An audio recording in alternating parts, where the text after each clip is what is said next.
কুসুমের বাবা শঙ্করকে খুঁজতে গিয়ে বিপদে পড়ল কুসুম আর আয়ুষ্মান। আবার কোন বিপদ অপেক্ষা করছে তাদের জন্য? পুরোটা জানতে ভিডিওতে লাইক দিয়ে চ্যানেলটা সাবস্ক্রাইব করে দেখতে থাকুন।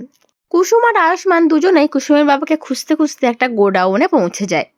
আর সেখানে গিয়ে দেখে কুসুমের বাবার মতোই ড্রেস পরা একজন লোক শুয়ে আছে। মানে পিছন ঘুরে শুয়ে আছে, তার মুখটা দেখা যাচ্ছে না। কুসুম আর আয়ুষ্মান দুজনে গিয়ে ডাকতে শুরু করে দেয়।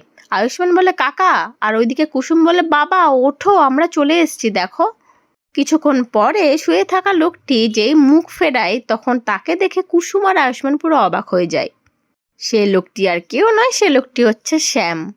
শ্যাম পাশ ফিরে হাসতে হাসতে বলতে থাকে, ধাপ্পা জামাইবাবু, কেমন লাগলো?